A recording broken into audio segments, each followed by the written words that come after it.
जय हिंद दोस्तों, स्वागत है आपका हमारे यूट्यूब चैनल में। आज के वीडियो में हम लेकर आए हैं आपके लिए यहाँ पर बहुत ही महत्वपूर्ण क्वेश्चन आंसर केबीएस हिंदी का ये पेपर है। पीजीटी का ये पेपर है 2018 में आपके हिंदी में जो क्वेश्चन पूछे गए थे, याद रखिएगा 2018 का ये ओल्ड पेपर है जहाँ पर महत्वपूर्ण क्वेश्चन आंसर पूछे गए थे, वही लेकर आए हैं। तो देख लेते हैं किस प्रकार के इसमें क्वेश्चन पूछे जाते हैं। सभी लोग वीडियो को लाइक कर लें, चैनल को सब्सक्राइब कर लें और ज़्यादा से ज़्यादा वीडियो को शेयर करें। आज का अपना यहाँ पर फर्स्ट क्वेश्चन है, निम्नलिखित वाक्य में रेखांकित पदबंध का नाम चिन्हित कीजिएगा। सुनिए, आपने खाना खा लिया हो तो सो जाइए ना। ये इसमें आपके लिए बताना है क्या होगा सही आंसर, पदबंध बताना है। तो महत्वपूर्ण क्वेश्चन दिया गया है। आंसर अगर आपसे बनते हैं तो कमेंट में सभी लोग बताते जाएंगे। और यहाँ पर एक में विकल्प नंबर सी क्रिया पदबंध आपका यहाँ पर सही आंसर होगा। क्वेश्चन नंबर 2 आपसे पूछा गया है कि 4 खंडों में प्रकाशित बच्चन की आत्मकथा का प्रथम खंड कौन सा माना जाता है। तो आपने पढ़ी होगी बच्चन जी की जो आत्मकथा ये 4 भागों में जो है विभाजित है। प्रथम भाग पूछा गया है कौन सा माना जाता है, तो 2 में आपका सही आंसर होगा क्या भूलूं क्या याद करूं। विकल्प नंबर सी वाला जो है वह आपका सही आंसर होगा। क्वेश्चन नंबर आपसे यहाँ पर 3 पूछा गया, प्रमुख रूप से किस कवि के आधार पर आचार्य रामचंद्र शुक्ल ने अपने साहित्यिक प्रतिमान निर्धारित किए हैं। कबीरदास, तुलसीदास, केशवदास, सूरदास। तो 3 का आपका सही आंसर है विकल्प नंबर बी यानी कि तुलसीदास आप सभी का सही आंसर होगा। क्वेश्चन नंबर 4 आपसे पूछा गया है, क्या पूछा है देखिएगा। क्वेश्चन नंबर 4 है कि निम्नलिखित पुस्तकों में से लक्ष्मीकांत वर्मा की लिखी पुस्तक कौन सी मानी जाती है। 4 में आपके लिए इन दोनों विकल्प में से ही बताना है, कविता के नए प्रतिमान या नई कविता के प्रतिमान। तो आप सभी का यहाँ पर सही आंसर है नई कविता के प्रतिमान। आपका जो विकल्प नंबर बी है वह आपका यहाँ पर सही आंसर होगा, बिल्कुल सही। अगला क्वेश्चन यहाँ पर देखिएगा, अकाल पुरुष गांधी शीर्षक से महात्मा गांधी के जीवन के माध्यम से नए धर्म की अवधारणा को किस साहित्यकार ने साकार किया। वह साहित्यकार आपके लिए यहाँ पर बताना है कौन से वह साहित्यकार हैं, चयन कीजिएगा। महत्वपूर्ण क्वेश्चन है क्वेश्चन नंबर 5 और 5 में आपका डी सही आंसर है, जैनेन्द्र कुमार यहाँ पर सही आंसर होगा। क्वेश्चन नंबर 6, रामधारी सिंह दिनकर को ज्ञानपीठ पुरस्कार किस रचना पर दिया गया। 2018 में ये क्वेश्चन आपके यहाँ पर केबीएस पीजीटी में क्वेश्चन पूछे गए हैं। बहुत ही महत्वपूर्ण क्वेश्चन है, 80 क्वेश्चन है। देख लेते हैं कौन कौन से क्वेश्चन यहाँ पर पूछे गए थे। तो रामधारी सिंह दिनकर को ज्ञानपीठ पुरस्कार किस रचना पर दिया, ये 4 विकल्प हैं। तो आप सभी का यहाँ पर 6 में सही आंसर है विकल्प नंबर 1 उर्वशी आपका सही आंसर होगा। क्वेश्चन नंबर 7 है, निम्नलिखित पुस्तकों में से किसकी भूमिका को छायावाद का घोषणा पत्र कहा जाता है। क्वेश्चन महत्वपूर्ण है, तो आप सभी का यहाँ पर 7 में सही आंसर होगा।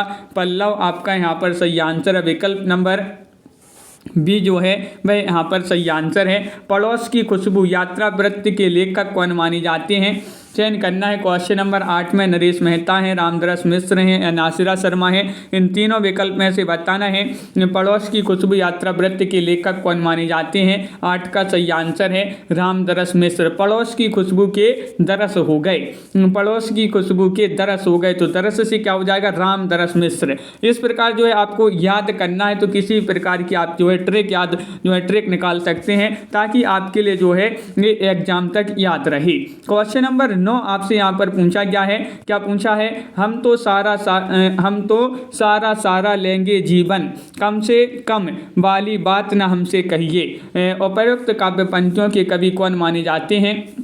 तो 9 में आपका सही आंसर होगा विकल्प नंबर सी यानी कि रघुवीर सहाय। क्वेश्चन नंबर आपसे यहाँ पर 10 पूछा गया है, क्या पूछा है। अपभ्रंश को पुरानी हिंदी सर्वप्रथम किसने कहा है। 10 में आपके लिए यहाँ पर चयन करना है।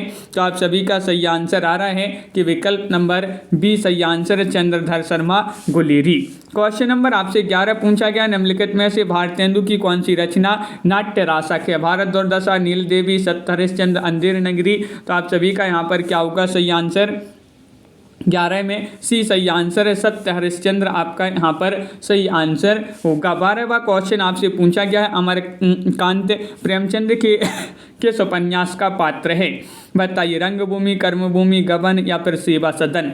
क्वेश्चन महत्वपूर्ण है। क्वेश्चन नंबर आपका यहाँ पर 12 है, 12 में आपका बी सही आंसर होगा, कर्म भूमि सही आंसर है। शिव से सरोज का रचना काल बताना है, क्या माना जाता है, 13 में चयन कीजिएगा।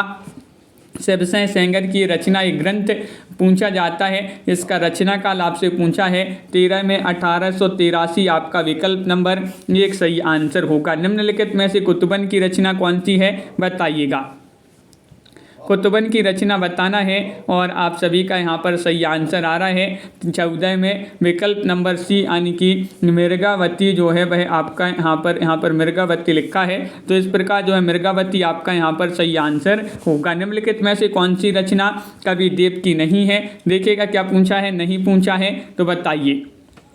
15वां क्वेश्चन आपका यहाँ पर दिया गया है, विकल्प नंबर सी आपका सही आंसर है। अलंकार गंगा जो है ये देव कवि की रचना नहीं है, भाव विलास, अष्टयाम, सुजान विनोद ये देव कवि की रचनाएं मानी जाती हैं।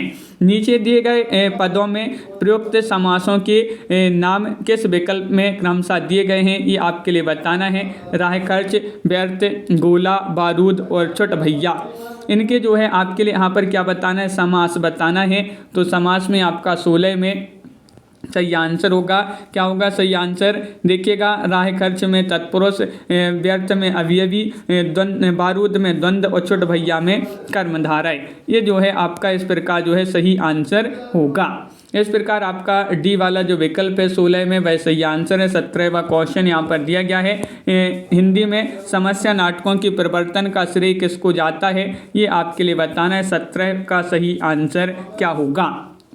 17वां क्वेश्चन है, तो विकल्प नंबर 1 सही आंसर है। हिंदी में समस्या नाटकों की प्रवर्तन का श्रेय जाता है लक्ष्मी नारायण मिश्र जी को।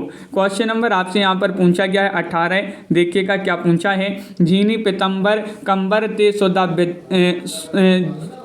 छीनी पितंबर कम्मर ते सुविदा दई मीड़ी कपूलन रूरी, नैन नचाई कहो मुस्काई फिर लला फिर अयो खेलन होरी।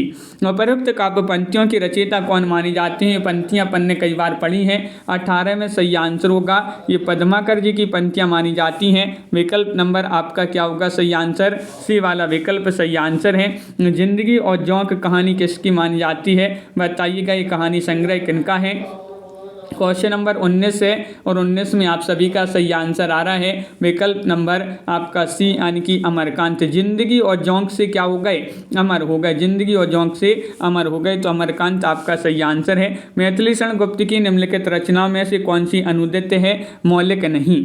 अनुदित रचना आपके लिए बताना है, 20वां क्वेश्चन है, तो देखिएगा पंचवटी, जय भारत, मेघनाद वध या फिर नहुस।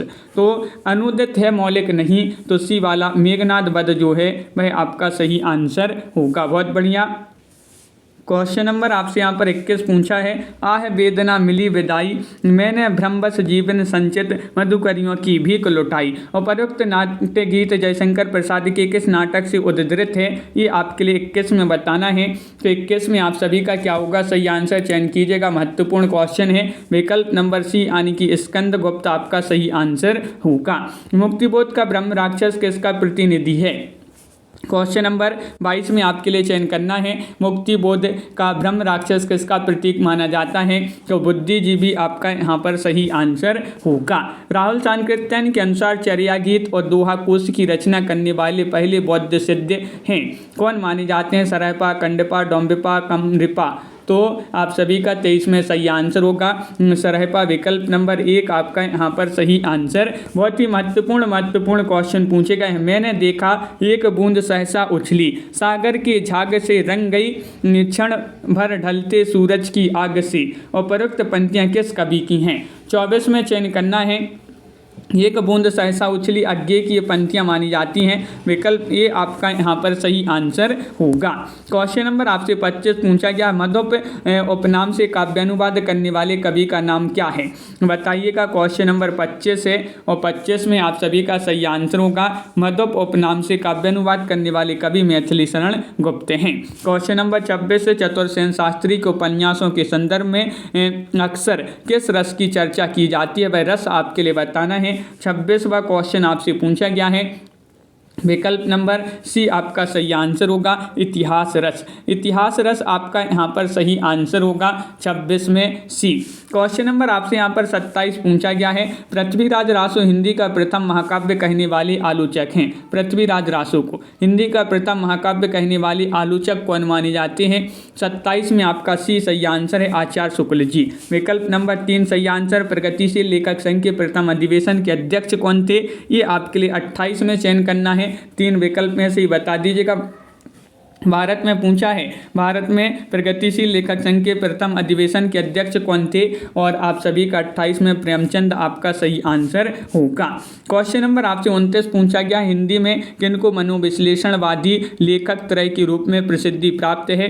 किनको प्राप्त है? इनमें से आपको चयन करना है। 29वां क्वेश्चन है और 29 में आप सभी का सही आंसर है जैनेन्द्र, ईलाचंद जोशी और अज्ञे। विकल्प नंबर 1 सही आंसर है। निम्नलिखित में से कौन सी रचना केशव की नहीं है?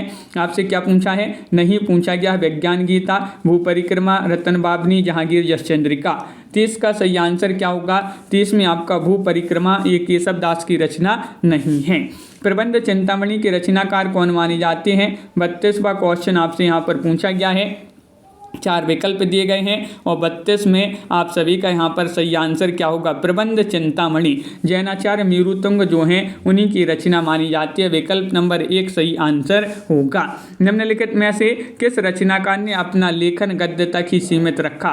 वह आपके लिए बताना है। रामविलास शर्मा है, रामचंद्र शुक्ल हैं, प्रेमचंद है, नगेंद्र हैं। 33 में चयन करना है तो 33 में सी आपका सही आंसर होगा। प्रेमचंद आपका यहाँ पर सही आंसर है। प्रेमचंद जो रचनाकार हैं इन्होंने अपना लेखन गद्य तक ही सीमित रखा है। क्वेश्चन नंबर आपका 34 पूछा गया है, नागार्जुन की निम्नलिखित रचनाओं में से कौन सी रचना खड़ी बोली हिंदी में नहीं लिखी गई है? क्या पूछा है? नहीं लिखी गई है पूछा है आपसे, तो बताइए। तो क्वेश्चन महत्वपूर्ण है। 34वां क्वेश्चन है, बी वाला विकल्प आपका सही आंसर है। पत्रहीन नग्न गाछ, ये वाला विकल्प जो है सही आंसर होगा। क्वेश्चन नंबर आपसे यहाँ पर पूछा गया है कौन सा? 35वां क्वेश्चन है। देखिएगा, भारतीय संस्कृति के मूल उपादानों का ऐतिहासिक विकास प्रस्तुति करने वाला प्रसिद्ध ग्रंथ संस्कृति के 4 अध्याय किसने लिखा है? अपन ने इसको याद किया था। कैसे याद किया था?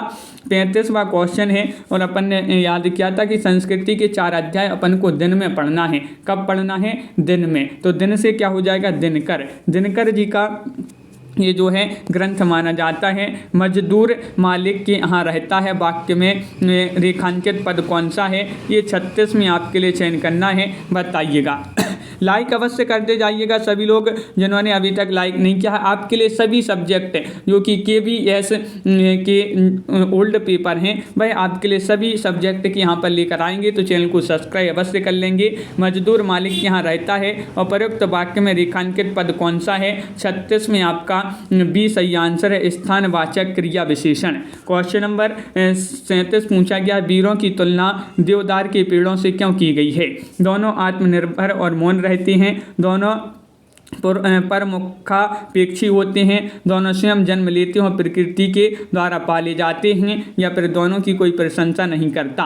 तो 37 में आप सभी का सही आंसर है सी, दोनों स्वयं जन्म लेते हैं और प्रकृति के द्वारा पाले जाते हैं।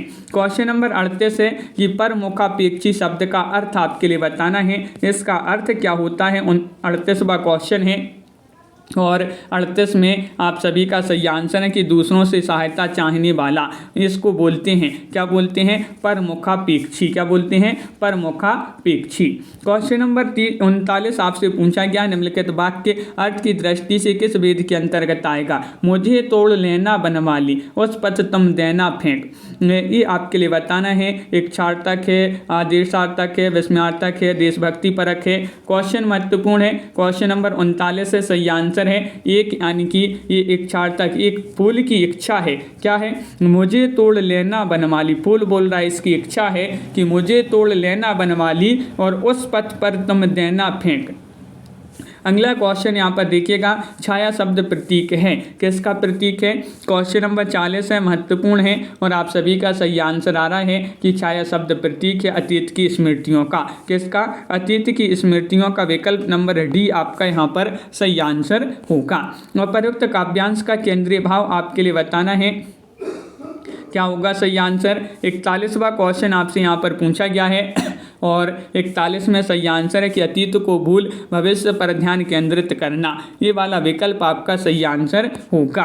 क्वेश्चन नंबर 42 पूछा गया, निम्नलिखित में से कौन सा कथन सही नहीं है? साक्षात्कार समाचार पाने का महत्वपूर्ण माध्यम है, साक्षात्कार सूचना लेने का प्रमाणिक माध्यम नहीं है, साक्षात्कार सूचना लेने का विशिष्ट माध्यम है, साक्षात्कार आज की पत्रकारिता की महत्वपूर्ण जरूरत है। 42 में आपके लिए सही आंसर चयन करना है, बी सही आंसर होगा, साक्षात्कार सूचना लेने का प्रमाणिक माध्यम नहीं है, विकल्प नंबर बी आपका सही आंसर होगा। अगला क्वेश्चन देखिएगा, सरकारी कामकाज में किसी विस्तृत विवरण, विस्तृत व्याख्या, वक्तव्य, प्रतिवेदन, पत्र व्यवहार आदि के तत्वों एवं निर्देशों के सुनियोजित संयोजन तथा प्रभावपूर्ण संक्षिप्त संकलन को क्या कहते हैं? बताइएगा। पल्लवन बोलते हैं, संक्षेपण, प्रारूपण, प्रतिवेदन। 43वां क्वेश्चन है और बी वाला विकल्प इसको बोलते हैं, क्या बोलते हैं? संक्षेपण। क्या बोलते हैं? संक्षेपण आपका यहाँ पर सही आंसर होगा। निम्नलिखित में से कौन सा तत्व कहानी लेखन के लिए अनिवार्य नहीं है? चरित्र, परिवेश, तुक, भाषा। क्वेश्चन नंबर 44 है, 44 में आप सभी का सही आंसर आ रहा है सी यानी कि तुक आपका सही आंसर होगा। फीचर के विषय में कौन सा कथन सही नहीं है? देखिएगा, फीचर के विषय में आपके लिए यहाँ पर चयन करना है। 45वां क्वेश्चन आपसे पूछा गया है और 45 में आपका सही आंसर है कि फीचर के विषय में जो कथन सही नहीं है, फीचर अनिवार्य रूप से समाचार का विस्तृत आलेख है, ये कथन कैसा है? सही नहीं है। विकल्प नंबर डी आपका सही आंसर होगा। टेलीविजन लेखन के दृश्यांकन में किसकी भूमिका नहीं होती है? निर्देशक, निर्माता, कलाकार, कैमरामैन। क्वेश्चन नंबर 46 में आपके लिए सही आंसर चयन करना है, बताइएगा। 40 में चयन कीजिएगा, टेलीविजन लेखन के दृश्यांकन में किसकी भूमिका नहीं होती है? 46 में बी सही आंसर होगा, निर्माता आपका सही आंसर है।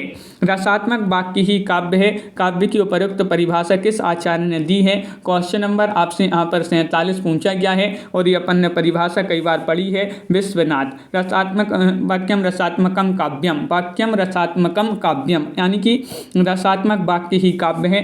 ये जो परिभाषा दी है, ये परिभाषा दी है किन्होंने? विश्वनाथ ने। क्वेश्चन नंबर आपसे 48 पूछा है, टेलीविजन पटकथा के दृश्यांकन में दृश्य प्रबंध की तकनीकी व्यवस्था कौन करता है? कौन करता है, ये आपसे पूछा गया है, बताइएगा। 48वां क्वेश्चन यहाँ पर पूछा गया है और आप सभी का सही आंसर है ये जो अभिकल्पकार हैं वह करते हैं, विकल्प नंबर डी आपका यहाँ पर सही आंसर होगा। निम्नलिखित में से कार्यालय हिंदी का कौन सा प्रयोग क्षेत्र नहीं है? अनुवाद, रचनात्मक लेखन, प्रतिवेदन, संक्षेपण। 49 में बी वाला विकल्प आपका सही आंसर है। ये जो है कार्यालय हिंदी का प्रयोग क्षेत्र नहीं माना जाता है, रचनात्मक लेखन। क्वेश्चन नंबर आपसे पूछा है, 50 वर्णों में संधि हो जाने से नई वाक्य रचना होती है, नया स्वर बनता है, नया वर्ण प्रयुक्त होता है, नई ध्वनि बनती है। तो 50 में डी सही आंसर है कि नई ध्वनि बनती है। क्या होता है? नई ध्वनि बनती है, डी वाला विकल्प सही आंसर है। सेवा सदन का प्रकाशन वर्ष बताना है, सेवा सदन। बहुत ही महत्वपूर्ण क्वेश्चन आपसे यहाँ पर पूछा गया है और क्वेश्चन नंबर 51 में आप सभी का सही आंसर आ रहा है, सेवा सदन का प्रकाशन 1916 ईस्वी माना जाता है। विकल्प नंबर आपका बी सही आंसर होगा। किस विकल्प में उत्पत्ति के आधार पर शब्दों के भेद दिए गए हैं, वह आपके लिए विकल्प चयन करना है। 52 में कौन सा वह विकल्प है? तो विकल्प नंबर आपका क्या है सही आंसर? सी सही आंसर है 52 में, यानी कि तत्सम, तद्भव, देशज और आगत, ये वाला विकल्प आपका सही आंसर होगा। रामचंद्र शुक्ल के अनुसार आदि गुरु ग्रंथ साहब में रैदास के कितने पद संग्रहित हैं, ये आपके लिए बताना है। बताइएगा। 53वां क्वेश्चन है, 35, 30, 45, 40। 53 में आप सभी का सही आंसर है, क्या है सही आंसर? डी यानी कि 40 पद इसमें संग्रहित हैं। विकल्प नंबर 4 आपका यहाँ पर सही आंसर होगा। क्वेश्चन नंबर आपसे यहाँ पर 54 पूछा गया है, क्या पूछा गया है? मोरा जोबना नबेलरा भयो है, कैसे गर दीनी कस मोरी लाल, सुनी सेज डरावन लागे, बिरहा अगन मोही उस इस जाए। उपरोक्त काव्य पंक्तियाँ किस कवि की मानी जाती हैं? अमीर खुसरो, विद्यापति, मलिक मोहम्मद जायसी, कबीर। 54वां क्वेश्चन है और ये पंक्तियाँ मानी जाती हैं किनकी? खुसरो जी की। विकल्प नंबर 1 आपका सही आंसर होगा। तुमरी है दंतुरित मुस्कान, मृतक में भी डाल देगी जान। उपरोक्त काव्य पंक्तियाँ किसकी मानी जाती हैं? बताइए। क्या महत्वपूर्ण पंक्ति पूछी गई है आपसे? देखिएगा, तुम्हारी है दंतुरित मुस्कान, मृतक में भी डाल देगी जान। ये पंक्तियाँ मानी जाती हैं किनकी? 55 में आपका सी सही आंसर होगा नागार्जुन। नागार्जुन आपका यहाँ पर सही आंसर होगा। क्वेश्चन नंबर 56 पूछा गया है, गोरख जगायो जोग भगति भगाई लोग किस कवि की पंक्ति मानी जाती है? कई बार अपन ने पढ़ा है। क्वेश्चन नंबर 56 है। 56 में आप सभी का भी सही आंसर होगा तुलसीदास। तुलसीदास आपका सही आंसर है। 57वां क्वेश्चन है, रामचंद्र शुक्ल ने हिंदी साहित्य का आरंभ कब से माना है? बताइएगा। ये क्वेश्चन बहुत ही महत्वपूर्ण क्वेश्चन 2018 में पूछे गए हैं आपके, और 57 में आपका भी सही आंसर है संवत 1050 से। संवत 1050 आपका यहाँ पर जो बी वाला विकल्प है वह सही आंसर होगा। चींटी से लेकर हाथी पर्यंत सभी पर कविता हो सकती है, यह कथन किस विद्वान का माना जाता है? महावीर प्रसाद द्विवेदी। तो आपका महावीर प्रसाद द्विवेदी ही यहाँ पर सही आंसर होगा।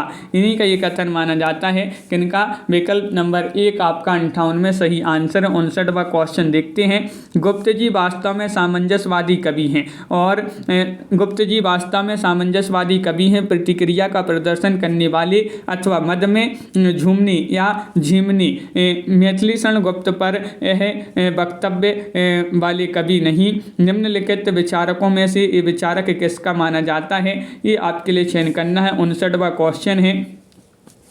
59 में आप सभी का सही आंसर है आचार्य रामचंद्र शुक्ल जी का ये विचार माना जाता है। बिल्कुल सही। अगला क्वेश्चन देखिए, जब मन लागे राम सो तब अनत काहे को जाई, दादू दादू पानी लूड़ ज्यों ऐसे हैं समाई। उपरोक्त पंक्तियाँ का आशय क्या है? बताइए। आशय है कि, बताइएगा। उपरोक्त पंक्तियों का आशय है कि मन राम के समान है, मन जब राम में लीन होता है तो अन्यत्र नहीं भटकेगा। पानी नमक के समान है, नमक पानी में लीन हो गया है। 60 में आप सभी का सही आंसर है बी, यानी कि जब मन जब राम में लीन है तो अन्यत्र नहीं भटकेगा। क्वेश्चन नंबर 61 पूछा गया, निम्नलिखित में से कौन स्वच्छंदतावादी आलोचक के रूप में प्रसिद्ध हैं? रामचंद्र शुक्ल, नंद दुलारी वाजपेयी, हजारी प्रसाद द्विवेदी, रामविलास शर्मा। 61 में आपके लिए चयन करना है, तो विकल्प नंबर आपका बी सही आंसर होगा, नंद दुलारी वाजपेयी स्वच्छंदतावादी आलोचक।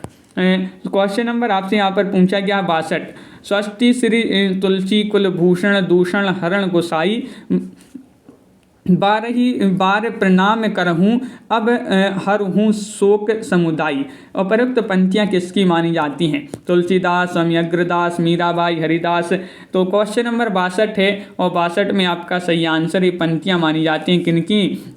मीराबाई जी की। किनकी? मीराबाई, जिनके गुरु का नाम है रैदास। निम्नलिखित में से कौन सा कथन पद्मावत के बारे में सही नहीं है? इसमें प्रेम के लोकधर्मी स्वरूप का चित्रण हुआ है, इसमें दोहा चौपाई की शैली अपनाई गई है, यह भारतीय लोक कथा पर आधारित प्रबंध काव्य है, पद्मावत की काव्य शैली तौण और गंभीर नहीं है। पद्मावत के संबंध में एक कथन सही नहीं है, तो 63 में आपका डी सही आंसर है। पद्मावत की काव्य शैली प्रौढ़ और गंभीर है, नहीं है। ये कथन कैसा है? असत्य है। निम्नलिखित वाक्य में रिक्त स्थान की पूर्ति के लिए जो शब्द सबसे ठीक हो जाए उसे चिन्हित कीजिएगा। ध्यानपूर्वक पढ़ने के बाद अनुच्छेद का सारांश लिखिए। तो ये आपके लिए बताना है क्या होगा सही आंसर। ये आपको यहाँ पर उपरोक्त शब्द जो है सही बताना है। तो यहाँ पर आपका 64 में जो सी है वह सही आंसर। 64 में आपका उपर्युक्त, 64 में आपका विकल्प नंबर बी है जो आपका यहाँ पर सही आंसर होगा। बी आपका यहाँ पर सही आंसर होगा। चौपाई छंद के बारे में कौन सा कथन उपयुक्त है? बताइएगा। क्वेश्चन नंबर आपसे यहाँ पर पूछा गया है 65 है, और 65 में सही आंसर क्या होगा? 65 में आपका सी सही आंसर है। प्रत्येक चरण में 16 मात्राएं, अंत में जगण और तगण हैं, तो आपका सी सही आंसर होगा। निम्नलिखित साहित्यकारों में सबसे कम आयु किसकी रही है? जयशंकर प्रसाद, मुक्तिबोध, प्रेमचंद या फिर भारतेंदु। तो तो ये तो सभी से बन जाएगा। 66 में आपका डी सही आंसर है भारतेंदु हरिश्चंद्र, क्योंकि इनका जन्म हुआ था 1850 में और निधन हो गया था 1885 में। मात्र 35 वर्ष की आयु में इन्होंने जो है हिंदी साहित्य में एक अलग पहचान बना रखी थी भारतेंदु जी ने। अंग्रेज राज सुख साज सजे सब भारी, पे धन विदेश चली जात है अति ख्वारी। इन पंक्तियों का मूल कथ्य निम्न लिखित में से कौन सा राजभक्ति और देशभक्ति में द्वंद्व है, ये आपके लिए पूछा गया है। 37वां क्वेश्चन है, 67वां क्वेश्चन है। 67 में आपका ये सही आंसर है, राजभक्ति और देशभक्ति में द्वंद्व। ये वाला विकल्प जो है आपका सही आंसर होगा, विकल्प नंबर 1। जो हो मैंने आप कई बेर परिश्रम किया कि खड़ी बोली में कुछ कविता बनाऊं, पर वह मेरे चित्तानुसार नहीं। यह कथन किसका माना जाता है? 68 में आपके लिए चयन करना है, तो 68 में आप सभी का सही आंसर है भारतेंदु हरिश्चंद्र, विकल्प नंबर 2 आपका सही आंसर। निम्नलिखित में से किसे खड़ी बोली हिंदी का प्रथम महाकाव्य माना जाता है? साकेत, प्रियप्रभास, लोकायतन, कामायनी। 69 में चयन करना है, तो सभी के लिए पता है प्रियप्रभास अयोध्या से उपाध्याय हरिऔध का ये जो है खड़ी बोली हिंदी का प्रथम महाकाव्य माना जाता है। अंधेर है दस्यु फिर भी मैं तुमसे प्रेम करती हूँ, यह पंक्ति प्रसाद की किस कहानी से है? आकाशदीप से, पुरस्कार, गुंडा या फिर सालवती। 70वां क्वेश्चन है और ये जो पंक्ति मानी जाती है 70 में ये मानी जाती है आकाशदीप से। किससे? आकाशदीप आपका सही आंसर होगा। गहना एक कनक में गहना, यह मह भाव न दूजा, कहन सुनन को दुई करी थापिन, एक निमाज एक पूजा। उपरोक्त काव्य पंक्तियों के रचयिता कौन माने जाते हैं? 71 में आपके लिए चयन करना है, तो 71 में आप सभी का सही आंसर है विकल्प नंबर 1 यानी कि कबीर। क्वेश्चन नंबर आपसे 72 पूछा, हजारी प्रसाद द्विवेदी के किस उपन्यास को रैक्य आख्यान भी कहा जाता है? बताइएगा। क्वेश्चन नंबर 72 का सही आंसर। ये क्वेश्चन आपके 2018 में पूछे गए हैं, किसमें? कि BSPGT में। बहुत ही महत्वपूर्ण क्वेश्चन है और आप सभी का यहाँ पर 72 में सही आंसर है डी अनामदास का पोथा।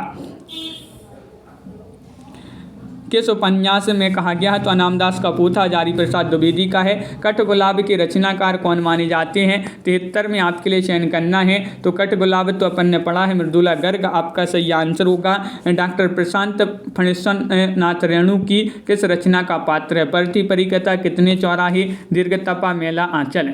क्वेश्चन नंबर 74 में आपके लिए चयन करना है। 74 में मेला आंचल ये आंचलिक उपन्यास माना जाता है। किनका? ये माना जाता है फणीश्वरनाथ रेणु और आंचलिक उपन्यासकार के रूप में जाने जाते हैं रेणु जी। निम्नलिखित काव्य पंक्तियों में निहित रस की पहचान कीजिएगा।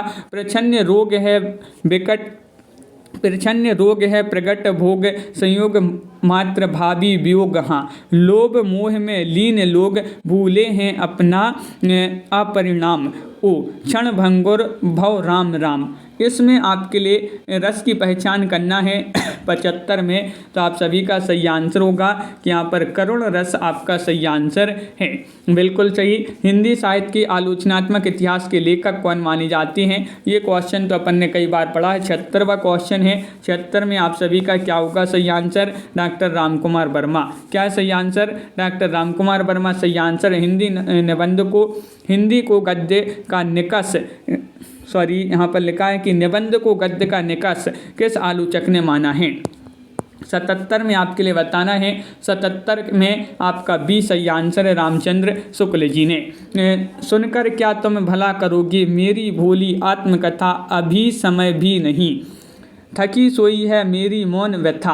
उपरोक्त काव्य पंक्तियाँ निम्नलिखित में से किसके द्वारा रचित हैं? 78 में बताना है। 78 का सही आंसर क्या होगा? तो यहाँ पर बता दें, ये पंक्तियाँ जयशंकर प्रसाद की मानी जाती हैं, विकल्प नंबर 1 आपका सही आंसर है। 79वां क्वेश्चन, पुष्टि मार्ग का परिवर्तन किसने किया है? ये आपसे बताना है, आपको लिए बताना है। 79वां क्वेश्चन है और जो पुष्टि मार्ग का परिवर्तन किया है वह बल से किया है। पुष्टि मार्ग का परिवर्तन बल से किया है, तो बल से वल्लभाचार्य आपका यहाँ पर सही आंसर होगा, विकल्प नंबर बी।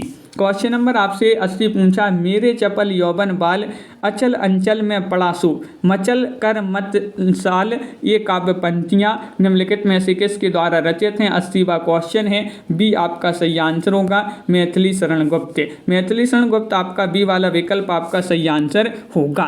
तो इस प्रकार के जो है अपने बहुत ही महत्वपूर्ण क्वेश्चन आंसर थे। ये केबीएस जो पीजीटी की परीक्षा हुई थी आपकी कब? 2018 में। यही क्वेश्चन आपके हिंदी के यही क्वेश्चन पूछे गए थे। तो कैसा लगा ये वीडियो? अगर आपके लिए सभी सब्जेक्ट का चाहिए तो आप कमेंट में ज़रूर लिखिएगा।